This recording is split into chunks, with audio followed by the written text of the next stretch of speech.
자, 우리 오늘 다윗 시리즈 계속 이어서 말씀 전하겠습니다. 은혜는 이런 것입니다. 여러분들에게 조금 쉬운 퀴즈를 하나 드리겠습니다. 설교 오늘 제목을 생각한다면 퀴즈의 답이 좀 쉬워질 것 같습니다. 자격 없는 사람에게 베푸는 호의나 친절을 뭐라고 할까요? 은혜라고 그러죠. 여러분, 기독교를 얘기할 때 가장 중요한 단어를 하나 뽑으라고 한다면 많은 사람들이 사랑 이렇게 얘기하지만 사랑은 은혜가 표현된 것이고요. 가장 좋은 중요한 단어를 딱 하나만 뽑으라고 한다면 저는 조금 더 고민 없이 은혜라고 말할 것입니다. 제 이름에도 은혜, 은자가 들어가 있다는 것을 기억하시기 바랍니다. 제 이름이 너무 좋은 이름이죠. 심지어 거기다가 크고 넓을 호자예요. 은혜가 크고 넓고 차고 넘치고 은혜 가운데 호강하면서 살라고 우리 부모님이 이런 이름을 지어주셨습니다. 자, 자격 없는 사람에게, 전혀 받을 자격 없는 사람에게 베푸는 호의, 친절, kindness, favor, 이걸 뭐라고 한다고요? 은혜라고 그러고, 오늘 성경에는 은총이라는 단어로 번역이 돼서 몇 번 등장합니다. 자, 그 구약 성경에 39권의 성경이 있어요. 창세기부터 말라기까지. 구약 성경에서 하나님의 은혜가 무엇인지를 가장 잘 보여주는 본문이 오늘 우리가 읽은 사무엘하 9장이라고 생각합니다. 아주 짧습니다. 그런데 이 안에 너무 귀하고 귀한 은혜에 대한 가르침이 있고 기독교의 정수, 핵심을 우리가 사무엘하 9장에서 배우는 거예요. 그러니까 오늘 말씀이 너무 여러분의 인생 가운데 중요한 평생, 뭐라고 그러죠? 평생에 뭐 남는 거, 그거 뭐라고 그래요? 인생 설교? 네. 이건 인생 설교였어. 이런 고백이 있게 되길 바랍니다. 제가 잘 전하고 못 전하고와 상관없이 주제 자체가 너무 중요하기 때문에 여러분들에게 그렇게 중요하게 여겨지는 메시지가 되기를 바랍니다. 자, 한번 배경을 조금 설명드릴게요. 다윗의 왕권이 어느 정도 안정이 되면서 이제 다윗이 생각을 하는 거예요. 뭘 해야 되나. 지난주에는 뭐 잠깐만 10초만 복습한다면 뭔 생각을 했냐면 내가 하나님을 위해서 좀 멋진 성전을 지어드리면 안 될까? 이런 생각을 했다고 그랬어요. 그렇죠?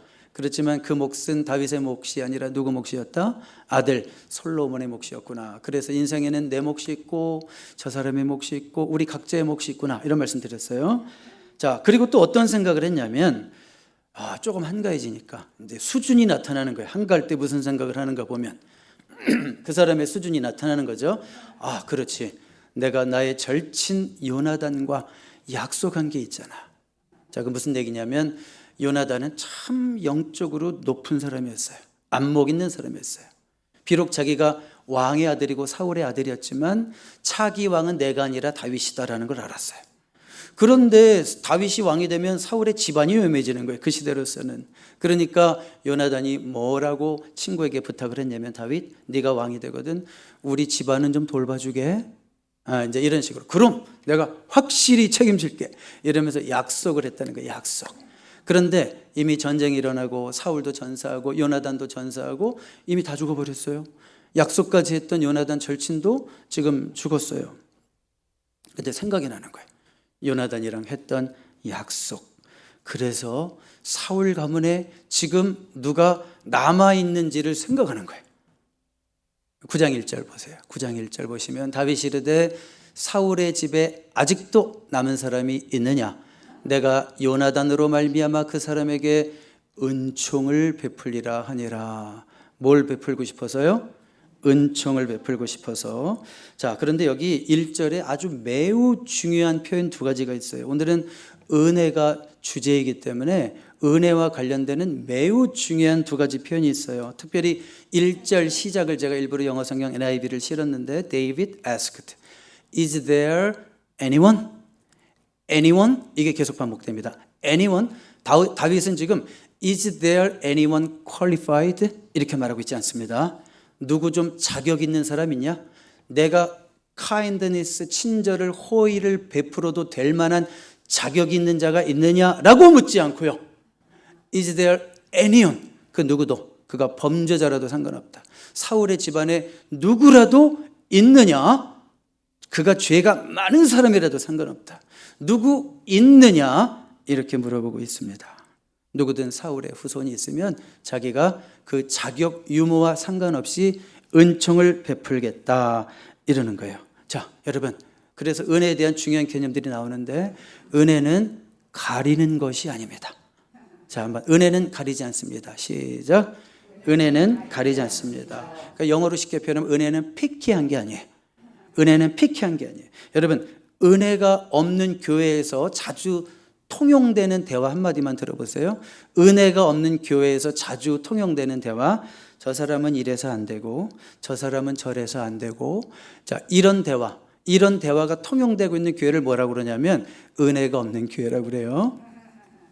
만약에 하나님이 이것 저것 가리셨다면 저와 여러분의 운명은 어떻겠습니까? 하나님이 이것 저것 가리셨다면 하나님이 넌 이래서 안 돼, 넌 저래서 안 돼, 이렇게 접근하셨다면 여기 지금 이 자리에 남아있는 분이 몇 분이나 계시겠습니까? 하나님의 징계를 받아서 다 지금 이미 떠났을 것 같은데, 그렇지 않습니까? 자, 하나님은 우리를 은혜로 대해주셔서 가리지 않고 은혜로 대해주셔서 오늘 우리가 이 자리에 있게 된 줄로 믿습니다. 자, 은혜가 넘치는 교회는 그래서 뭐라고 얘기하냐면 당신은 이래도 괜찮고 당신은 저래도 괜찮고, 이런 대화가 오고 가는 곳이 은혜가 넘치는 교회인 줄로 믿습니다. 어떤 교회가 되기를 원하십니까? 은혜가 넘치는 교회가 되기를 바랍니다. 이름에 부끄럽지 않은 은혜와 사랑의 교회가 되기를 원합니다. 너는 예배를 밥 먹듯이 빠지니까 안 되고 그게 좋다는 뜻은 아니에요. 그렇지만 그래도 오늘 나와서 괜찮고, 이렇게 말할 수 있는 교회가 되기를 바랍니다. 제가 토요일 새벽이라면 이렇게 얘기 안 하겠죠. 제가 수요일 저녁이라면 이렇게 얘기 안 하겠죠. 그렇지만 주일날 오랜만에 한 번만 나와도 우리는 그분들을 억수로 환영합니다. 왜요? 다 시작은 그렇게 하는 거지 뭐. 안 그렇습니까? 기다려주는 거지 뭐. 안 그렇습니까? 자, 그러니까 이래도 괜찮고 저래도 괜찮고 은혜가 넘치는 교회가 되기를 주님의 이름으로 축복합니다. 그리고 또 1절에서 중요한 두 번째 표현이 뭐냐면 한번 스크린 넘겨보세요. 첫 번째는 아까 뭐였어요? 첫 번째는 is there anyone이었고, anyone qualified가 아니고 anyone이었고, 두 번째는 뭐냐면 요나단으로 말미암아. 이 표현이 계속 나와요. 내가 너에게 은총을 베풀긴 베풀겠는데 네가 자격이 있어서가 아니라 누구 때문에? 요나단으로 말미암아. 네 아버지 때문에, 네 아버지 덕에 내가 너에게 은혜를 베풀겠다라고 계속 반복하고 있습니다. 저는요, 이 말씀이 그렇게 친근하게 들릴 수가 없어요. 왜냐하면 저는 젊어서 아버지 덕을 무지 많이 본 사람입니다. 저는요, 아버지가 목사님이시잖아요. 그러면 교단의 어른들도 많이 만나고 뭐 무슨 일 때문에 또 무슨 임지로 옮길 때 뭐 하여튼 많이 만나요. 굉장히 목사님들을 많이 만나면 대화 중에 제일 많이 들었던 얘기가 박 목사님 아들이야? 패스. 박 목사님 아들이야 너? 패스. 저는 이런 얘기를 너무 많이 들었어요. 뭐 구체적인 얘기가 뭔지는 얘기 안 할게요. 근데 저는 아버지 덕에 정말 패스를 많이 했어요. 저에 대해서 인성도 묻지도 않고 제가 뭘 배웠고 경험이 어떤지 물어보지도 않아요. 박 목사 아들이야? 패스. 자, 아버지 보니까 난 널 믿을 수 있다, 그 얘기죠. 아버지 덕에 제가 은혜를 그렇게 많이 입었어요. 지금 요나단도 지금 얘가 어떤 사람이고 무슨 생각을 하고 있고 전혀 중요하지 않아요. 다윗에게는 오직 뭐가 중요해요? 그의 아버지가 누구예요? 요나단이라는 거예요. 나의 절친 요나단. 내가 진짜 믿는, 이 세상에서 진짜 한 사람 위인이 있다면 요나단. 이렇게 생각할 수 있는 네 아버지 요나단으로 인하여 내가 네게 은총을 베풀겠다, 이렇게 말하고 있는 겁니다. 여러분, 우리는 구원받아서 천국 백성이 다 되었습니까? 아멘, 아멘. 그렇죠. 자, 누구 덕입니까? 누구로 인하여? 예수 그리스도로 인하여 우리가 구원받고 천국 백성이 된 줄로 믿습니다. 그런 거예요, 그런 거예요. 자, 그래서 이제 사울의 종이었던 사람이 있어요. 그 다윗의 전대왕 사울의 종이었던 사람 시바라는 이름이 계속 나왔죠. 시바라는 자가 다윗 왕에게 이제 정보를 주는 거예요. 누구 없느냐? 사울 가문에 남아있는 사람 누구 없느냐? 그러니까 사울 가문의 그 종이었던 시바가 와서 다윗에게 말하는 거예요. 3절 볼까요? 3절 보시면 왕이 이르되 사울의 집에 아직도 남은 사람이 없느냐? 내가 그 사람에게 하나님의 은총을 베풀고자 하노라 하니 시바가 왕께 이르되 요나단의 아들 하나가 있는데 다리 저는 자니이다 하더라. 다리 저는 자니이다 하더라. 자, 특별히 지금 한 사람이 있습니다. 한 사람이 있는데요. 이름은 좀 이따 나오겠고요. 아들이 하나 있는데 제일 먼저 무엇을 부각시키고 있냐면 그가 다리 저는 자입니다. 나중에 13절에 가면 두 다리를 다 절더라 그랬어요. 그래서 영어 성경에는 he is lame in both feet. 두 다리를 다 전다라는 것을 미리 밝혔죠. 자, 이게 왜 이것을 밝혔을까요? 무비보셋에게는 다윗에게 뭘 해줄 수 있는 능력이 전혀 없는 사람이라는 걸 부각시키는 거예요. 그리고 다윗이 뭔가라도 기대하면서 무비보셋을 찾고 있는 것이 아니라는 것을 드러내는 거예요. 자, 그러니까 뭐예요? 무비보셋에게 아무리 은총을 베풀어도 무비보셋은 다윗이 준 것만큼 갚을 수 있는 그 상응하는 능력이나 뭐 재물이나 여건이나 이런 게 있다는 게 없다는 거예요. 그게 전혀 없다는 걸 강조하고 싶은 거예요. 전혀 갚을 능력이 없는 사람에게 베푸는 것을 은혜라고 그래요. 네, 제가 오늘은 주제가 은혜이기 때문에 전혀 갚을 능력이 없는 자에게 베푸는 것을 은혜라고 그래요. 네, 제가 언젠가 한번 제 친구에게 큰 도움을 준 적이 있습니다. 정말 큰 도움을 준 적이 있고 저는 그래서 속으로 무슨 생각을 했냐면 내가 이 친구에게 은혜를 베풀었구나 이런 생각을 했어요. 왜 그랬냐면 전혀 대가를 바라지 않고 그 일을 했기 때문에 내가 은혜를 베푼 거지 순수하게 그렇게 생각을 했어요. 그런데 나중에 그 친구가 우연히 또 참 신기해요. 또 어떻게 만나게 됐어요.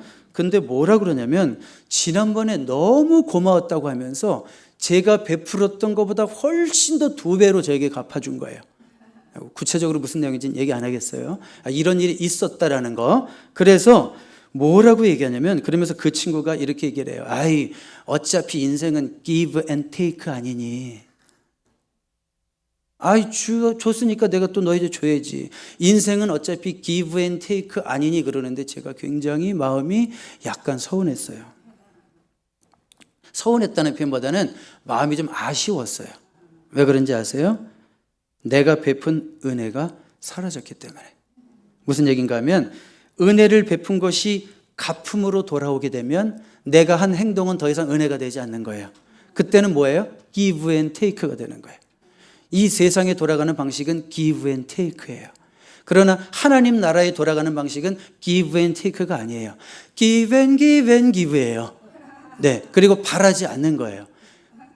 이게 어떤 노래에 나온다는 거 알고 웃으신 거죠? 네, 무조건 주고 바라지 않는 거 이게 은혜거든요. 그런데 이 친구가 give and take라는 말을 하니까 야, 이렇게 베풀면 또 돌아오는구나 라는 생각 때문에 감사하기도 했지만 한편으로 내가 하나님 나라에 쌓아둔 나의 공로가 천국에 쌓아둔 나의 공로가 날아갔다는 생각 때문에 제 마음이 아쉬웠다는 거예요. 자, 그러니까 여러분 무슨 얘기예요? 정말 여러분들이 은혜를 베풀고 싶다면 전혀 갚을 능력이 없는 사람에게 베푸시기 바랍니다. 그래도 갚아진다. 그건 하나님이 주시는 거 어쩔 수 없어요. 그건. 자, 이게 바로 여러분들의 공로를 천국에 쌓는 방법이에요. 딱 주면서 줬으니까 언젠가 돌아가겠지. give and take지. 이런 마음을 가지면 저는 좀 아쉬워요. 모르겠어요. 여러분들이 다 그런 계산 속에서 혹시 행동하는 분이 한두 분이라도 있을지 모르겠는데 우리 그리스도는 그게 아니에요. 주셔도 하나님이 주시는 거고 내가 그 사람에게 줬기 때문에 그 사람에게 받겠다라고 하는 건 너무 유치하다는 생각이 들어요. 저는. 그러니까 우리는 인간과 인간 사이에서는 내가 무엇을 줘도 나는 받을 생각 없이 하나님의 마음을 가지고 은혜를 베푼 것 뿐이야. 이렇게 생각할 때 여러분들의 공로를 천국에 쌓는 삶을 살게 될 줄로 믿습니다. 자, 그래서 이제 왕이 그자가 어디 있느냐? 4절 보세요. 왕이 그에게 말하되 그가 어디 있느냐 하니 시바가 왕께 이르되 로드발 암미엘의 아들 마길의 집에 있나이다 하니라. 자, 여러분 왜 제가 로드발을 좀 강조해서 해놨냐면 지금 무비보셋이에요. 이름이 무비보셋. 이제 요나단의 아들 무비보셋인데 무비보셋이 지금 어디 거주하고 있다는 거예요? 지역이 로드발. 자, 로드발이 무슨 뜻이냐면 without pasture. 영어로 하면 그냥 이런 정도로 without pasture. 그러니까 목초가 없는 황량한 땅이란 뜻이에요. 이스라엘에 좋은 목초지 많고 주거지에는 다 풀도 많고 나무도 있고 이래야 되는데 그런 게 전혀 없는 막 마른 풀만 좀 있고 막 황량해서 사람 잘 살지도 않는 저기 외딴 곳에 무비보셋이 숨어서 살고 있다는 뜻이죠. 그렇죠? 왜 그럴까요? 왜? 두려워서. 왜? 누구의 손자이기 때문에? 다윗의 원수, 정적이었던 사울의 손자이기 때문에 거기 숨어서 살고 있다는 것을 이 로드발이라는 지역이 우리에게 암시해주고 있는 거예요. 그래서 7절로 확 넘어가 볼게요. 드디어 무비보셋이 다윗 앞에 와서 무릎 꿇고 정말 아주 막 이렇게 두려운 마음으로 있을 때 다윗이 그에게 이르되 뭐라고 그랬어요? 제일 먼저 무서워하지 말라. 왜요? 무서워하니까. 무서워하고 있으니까 무서워하지 말라. 그러면서 다시 한번 얘기하죠. 내가 반드시 내 아버지 요나단으로 말미암아 내게 은총을 베풀리라. 여러분 혹시 두렵습니까? 뭐 때문에요? 나의 잘못 때문에 두려워하지 마십시오. 다윗의 음성이 예수님의 음성이 돼서 여러분들에게 들려주시길 바랍니다. 왜요? 나는 공로 없고 나는 늘 부족하지만 나는 예수님으로 말미암아 두려워하지 않을 수 있습니다. 아멘. 자, 그래서 이제 다윗이 무비보셋에게 은총을 베푸는데 그 은총을 베푼 내용은 크게 두 가지입니다. 크게 두 가지예요. 첫 번째, 다음 스크린 보세요. 첫 번째 뭐냐면 내가 내 할아버지 사울의 모든 밭을 다 내게 도로 주겠고, 여기까지가 첫 번째예요. 자, 그러니까 무슨 얘기예요? 사울의 모든 재산을 돌려주겠다는 거예요. 할아버지의 재산인데 이미 다 몰수된 거고 사울은 죽었고 사울의 왕가는 몰락했고 그 재산도 다 몰수했는데 그 재산을 누구에게? 손자 무비보셋에게 돌려주겠다는 거예요. 여러분, 기왕 은총을 베풀기로 했으니까 정기적으로 아이고 저 불쌍한 우리 핸디캡트 너무 힘들게 살고 또 극빈자 생활하고 있는 무비보셋에게 정기적으로 생활비만 줘도 굉장히 큰 은혜죠. 그래, 한 달에 5,000불씩 줄게. 만약에 이렇게 했다고 해봐요. 그것만 해도 엄청나게 큰 은혜죠. 그런데 사울의 재산이 얼마나 많아요. 왕의 재산인데 그거를 그냥 전부 다 돌려주는 거예요. 그리고 사울의 종이었던 시바, 자녀가 15명이고 종이 20명이 되는데 그들이 다 무비보셋의 종이에요. 재산이니까 그 당시에는. 그거를 다 돌려줬단 말이에요. 그러면 주변의 신하들이 깜짝 놀랐을 거예요. 아니 뭘 그렇게까지, 이게 원래 제 설교 제목이었어요. 바꿨어요. 근데 너무 자극적인 것 같아서. 장난하시나 목사님은 그럴까 봐. 근데 아니 뭐 그렇게까지 하지 않아도 되는데 그렇게까지 하는 게 은혜라고요. 오늘은 제가 은혜에 대해서 설명한다고 그랬죠. 여러분, 아니 뭐 그렇게까지 해야 되나? 안 해도 되는데 그렇게까지 하는 걸 뭐라고 그런다고요? 은혜라고 한다고요. 아니 뭘 저렇게까지 해? 세상적인 생각으로는 뭐 굳이 그래야 돼? 그렇게까지 하는 게 은혜예요. 아니 뭐 그렇게까지 하나님이 우리를 사랑하셔야 돼요? 그럴 때는 그렇게까지 해야 좋겠죠. 네, 그렇게 하지 않아도 되시는데 우리에게도 예수님을 십자가에 죽이시면서까지 그렇게까지 행동하시고 우리에게 그 사랑을 보여주시는 것이 하나님의 은혜라고요. 아멘. 여러분, 예수님 말씀 가운데 퀴즈. 오리를 가자고 하면 십리를 가져라, 이렇게 말씀하시죠. 분명히 하셨죠. 이게 우리식으로 얘기하면 누군가 당신에게 와서 저 어디 가야 하는데 좀 운전 1시간만 해주실 수 있겠습니까? 그랬을 때 2시간이라도 해줘라, 이런 얘기죠. 근데 만약에 그 부탁한 사람이 아주 너무 내가 마음에 들고 이뻐, 그러면 해줄 수 있어요, 없어요? 당연히 해주지. 2시간이 뭐야, 3시간도 해주지. 그런데 저 왼수 같은 게 와서 나한테 해달래. 아주 미워 죽겠는데. 그러면 해주고 싶어요, 안 해주고 싶어요? 안 해주고 싶은데 뭘 그렇게까지 해야 돼? 그러고 싶죠? 그래도 해줘야 돼, 안 해줘야 돼? 은혜의 행동은 해주는 거예요. 그리고 예수님 또 이어서 뭐라고 그러냐면 오른뺨을 치면 왼뺨도 돌려대라? 미쳤어요? 이런 말 안 나와요? 이런 말 안 나오냐고. 아니 보복만 안 해도 내가 진짜 참은 건데 왜 또 왼뺨까지 돌려대요? 이렇게 생각 안 들어요? 그렇죠. 그러니까 뭐예요? 은혜라는 게 뭐예요? 아니 뭘 이렇게까지 행동해? 그렇게까지 행동할 때 그게 뭐가 되는 거예요? 야, 네가 정말 하나님의 은혜를 아는구나. 그리고 또 나오죠? 겉옷을 달라 하면 속옷까지 줘라? 아니 겉옷이 얼마나 비싼 건데 이것만 줘도 근데 뭐 속옷까지 주시래요. 그렇게까지 하지 않아도 되는데 그렇게까지 행동할 때 우리는 그것을 성경에서 말하는 은혜라고 그러고 우리는 비로소 그때 은혜의 사람이 되는 줄로 믿습니다. 자, 그래서 이제 첫 번째로 다윗이 모비보셋에게 했던 행동은 뭐라고요? 은혜 행동은 재산을 다 돌려줬다. 그렇게까지 하지 않아도 되는데 그래도 그렇게 했어요. 여러분 이런 은혜의 사람 되시기를 주님의 이름으로 축복합니다. 뭐요? 아멘은 했지만 뭐요? 손해보고 살라고요? 나만 이 땅에서 손해보며 살라고요? 네, 그러시기를 주님의 이름으로 축복합니다. 천국의 상급을 쌓으시기 바랍니다.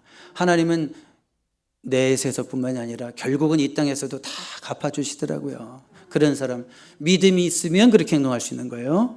자, 두 번째로 다윗이 무비보셋에게 베푼 은총의 내용, 다음 스크린 보세요. 너는 9장 7절과 11절만 대표로 실었는데 너는 항상 내 상에서 떡을 먹을지니라. 무비보셋은 왕자 중 하나처럼 왕의 상에서 먹으니라. 자, 이것도요 생각해 보세요. 재산만 돌려줘도 엄청나죠. 그 재산이면 집 열채도 살 수 있어요. 그런데 가장 명예로운 거 왕의 자녀를 삼은 거랑 똑같이 한 거예요. 그렇죠. 왕자 중 하나처럼 왕의 상에서 먹으니라. 가족처럼 대우해 준 거예요. 이거는 상상할 수 없는 일입니다. 상상할 수 없는 일이에요. 경제적인 보상으로만 끝나도 되는데 그 정도가 아니라 그냥 왠지 뭔가 계산하는 것 같은 그런 느낌이 아니라 완전히 그냥 가족을 삼아버리고 양자 아들을 삼아버린 그런 겁니다.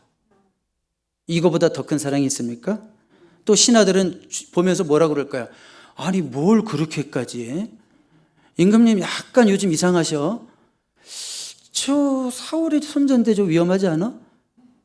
이러다가 또 뭐 말이 맞아가지고 신하들이랑 짝짝꿍해서 반란 일어나면 어떡해? 뭘 저렇게까지? 은혜는 레스키한 겁니다. 은혜라는 것은 위험을 감수하는 사랑입니다. 무슨 뜻인지 이해가 가세요? 하나님이 우리를 은혜로 사랑하셔서 은혜로 구원하신 것은 얼마나 위험한 사랑을 하신 건지 몰라요. 제가 저렇게 은혜를 보여주면 은혜를 받은 자답게 반응할까? 하나님도 우리를 믿으실까요? 하나님 우리가 얼마나 못된 죄인인 거 알면서도 은혜를 베푸시는 거예요. 그래서 은혜는 레스키한 거예요. 위험 부담이 있는 거예요. 그럼에도 불구하고 베푸는 사랑이 은혜입니다. 자, 다윗은 지금 그런 위험 부담을 감수하고 있고 또 하나 가족으로 받아들였다. 그리고 특별히 crippled in both feet이라고 그랬죠. 두 다리를 다 전다. 그 당시에 장애인은 핸디캡이 있는 사람은 왕궁에 절대 못 들어옵니다.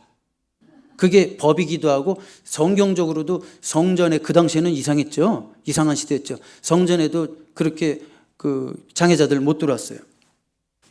그런데 왕과 함께 식사를 하게 된다. 가족이 되게 한다. 자, 은혜는 사람을 중요한 개념 또 말씀드릴게요. 오늘 여러 가지 나오죠. 은혜가 뭔지 진짜 여러분 오늘 설교는 꼭 나중에 반복해서 또 들으십시오. 집에 가서도 듣고 또 듣고 평생 10번만 들으십시오.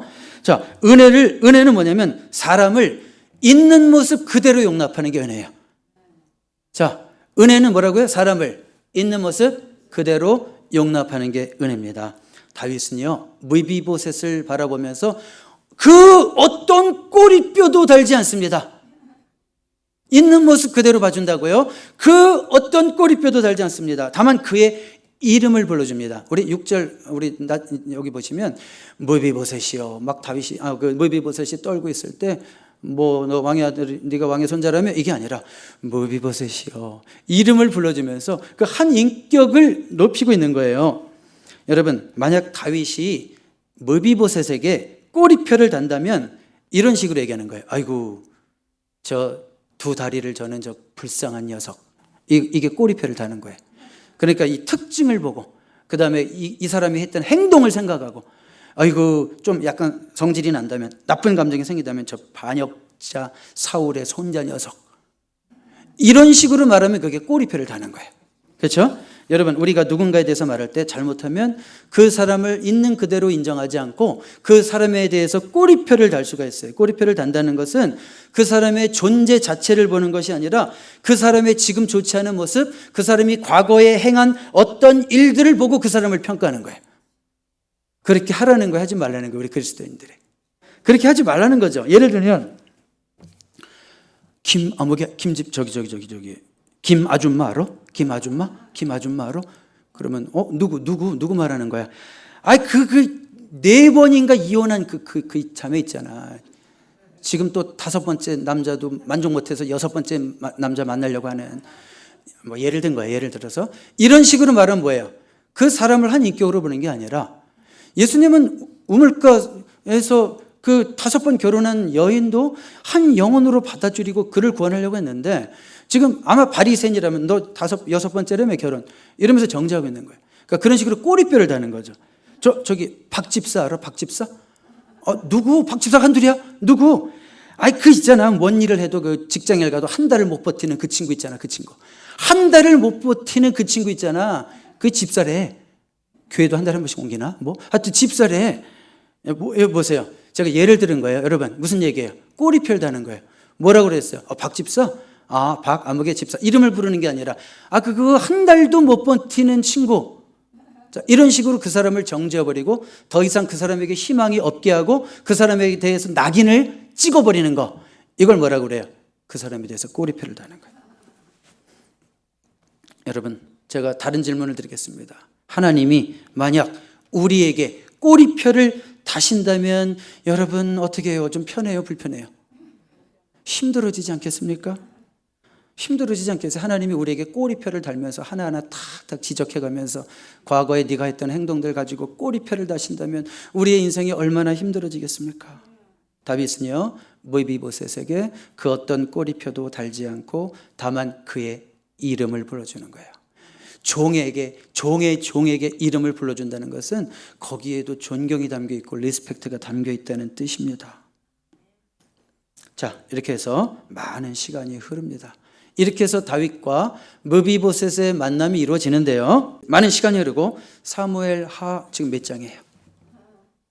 9장이죠. 근데 이제 한 16장으로 쭉 넘어가면 무비보셋이 다시 등장합니다. 근데 그때는요, 상황이 많이 바뀌었습니다. 다윗의 아들 압살롬이 반란을 일으킨 적이 있었죠. 그게 잠깐 성공했죠. 그래서 다윗이 어디서 쫓겨나요?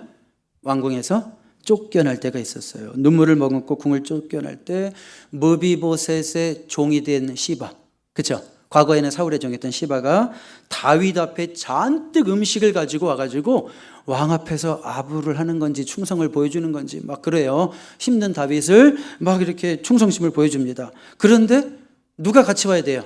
다윗이 지금 쫓겨나게 생겼는데 시바만 오면 돼요? 누가 같이 와야 돼요? 무비보셋이 당연히 같이 와야죠. 근데 무비보셋이 안 보여요. 그러니까 다윗이 궁금하잖아요. 왜 무비보셋은 왜 같이 안 하냐고. 네 주인 무비보셋은 어디 계시냐고. 그러니까 시바가 뭐라고 얘기를 하냐면, 임금님이 궁에서 쫓겨나는 것을 무비보셋이 지금 신나가지고 좋아하고 있습니다. 자기 할아버지의 왕권이 회복된다고 좋아하고 있습니다.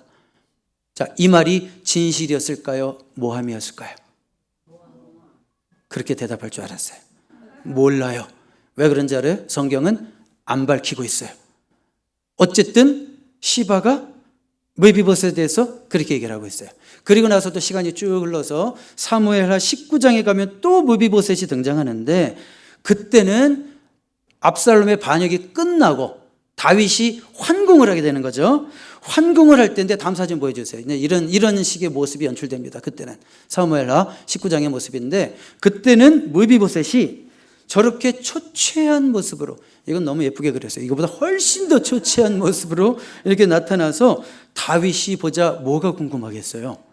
너 그때 왜 안 나왔고 지금 오니? 그죠? 너 그때 내가 궁을 떠날 때 같이 도망해야 됐었는데 넌 그때 어디 있었니? 그때 뭐라고 얘기하냐면, 임금님, 제 종 시바가 몸이 불편한 저를 배신하고 혼자만 갔었습니다. 그리고 아마도 그때 한 모든 얘기들, 그 임금님께 있지도 않은 말을 해서 저를 비방한 것으로 제가 알고 있습니다. 그렇지만 저는 어차피 죽일 몸이니까 그냥 죽여주시고 처분대로 하십시오. 이런 식으로 얘기를 해요. 자, 그러면 지금 무비보셋이 한 말은 진실일까요? 또 거짓일까요? 이제는 답을 좀 알 것 같은데. 몰라요. 왜 모를까요? 성경이 밝히고 있지 않기 때문에. 그런데 분명한 것은 잘 몰라요. 누구 말이 맞는지 몰라요. 시바가 옳은 건지 무비보셋이 옳은 건지 성경이 분명히 얘기하고 있지 않기 때문에 모르는데 성경을 이렇게까지 깊게 읽어보셨어요? 자, 그런데 중요한 것은 뭐냐면 여기서 다윗이 어떻게 반응하고 있느냐예요. 자, 다윗이 어떻게 반응하는지를 보여주는 9절 3하 19장 29절만 볼게요. 사무엘 왕이 그에게 이르되 네가 어찌하여 또 내 일을 말하느냐. 한 번만 얘기한 것 같지가 않아요. 뭘 또 얘기하냐. 그만 얘기해도 돼. 내가 이르노니 너는 시바와 밭을 나누라. 그냥 둘이 사이좋게 밭이라는 그 재산 전체를 말하는 거예요. 재산을 그냥 둘이 반씩 나눠 가져라. 이 말은 무슨 뜻입니까? 누가 잘못했든지 따지겠다는 거예요? 안 따지겠다는 거예요? 안 따지겠다는 거예요. 누가 잘못했든지 용서하겠다는 거예요. 누구의 잘못이든지 따지지 않겠다는 거예요. 중요한 거 말씀드릴게요, 여러분. 은혜는 따지지 않는 것입니다. 오늘 이렇게 들으면 이러는데 또 까먹으니까 꼭 설교 반복하십시오. 네, 은혜는 따지지 않는 것입니다. 여러분, 성경에 따지는 것도 나와요. 따지는 것을 율법이라고 그래요. 아니, 따지는 게 율법이구나. 이렇게 쉽게 설명해 주시네. 이해가 팍팍 와요? 율법은 따지는 거예요. 내 죄에 대해서. 이놈아, 넌 죄인이잖아. 따지는 거예요. 근데 은혜는 따지지 않는 거라고요. 왜? 누구로 말미암아? 예수 그리스도로 말미암아 따지지 않는 거예요. 우리에게는 공로가 없어요. 따지면 할 말이 없어요, 율법이. 근데 은혜는 바로 예수님 때문에 우리가 그 공로로 인해서 그 율법의 그 폭력에서 벗어날 수 있는 거예요. 아멘입니까? 위험해요. 또 이런 분이 있어요. 그렇게 하면 안 돼요. 큰일 나요. 은혜 믿고 죄져요. 아이고, 나는 예수님이 있으니까 죄져요. 말씀드렸잖아요. 은혜는 뭐 한 거라고요? 레스키. 위험 부담을 감수하는 거고, 응답은 여러분에게 달려있어요. 그런 은혜를 받았으니까 끝까지 난 은혜가 넘칠 거야. 죄가 더 크면 은혜도 더 커질 거야. 그렇게 사시든지, 아니면 그 은혜가 너무 좋고 감사해서 내가 이런 은혜를 받고 사는데 어떻게 주님을 위해서 살까를 고민하시든지, 그건 여러분 몫입니다. 저는 절대로 여러분에게 강요 안 합니다. 은혜는 원래 그런 거예요. 그 은혜를 받고 누리고 그냥 평생 그렇게 살아도 상관없어요. 죄 짓고 살아도. 이상하네. 2단인가 이 목사. 성경은 그렇게 하고 있어요. 결단은 우리에게 있는 거지 결단까지 강요하지 않아요. 그냥 은혜를 주시고 그 다음에 네 몫이다. 자, 은혜는 뭐라고요? 따지지 않는 것. 묻지도 따지지도 않고.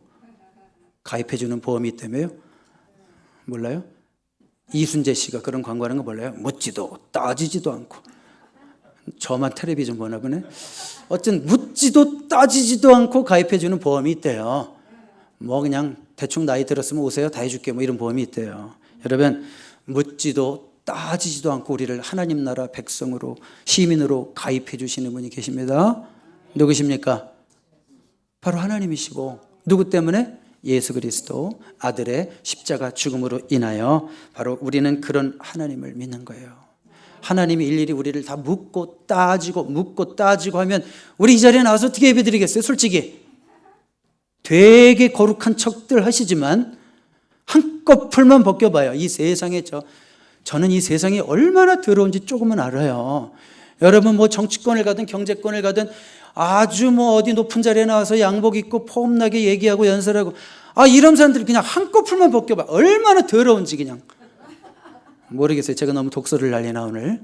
근데 성경이 그래요. 모든 사람이 의인이 없다고 그랬고 다 죄인이라고 그랬고 다 그 입에는 그 목구멍 그 열린 무덤이래요. 입만 열면 다 더러운 게 나오고 그 마음에 더러운 게 있으니까 입으로 더러운 게 나오고.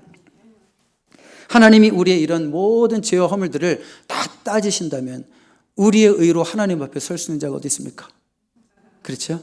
묻지도 따지지도 않으시는 하나님의 은혜로 오늘 우리가 이 자리에 있는 줄로 믿습니다.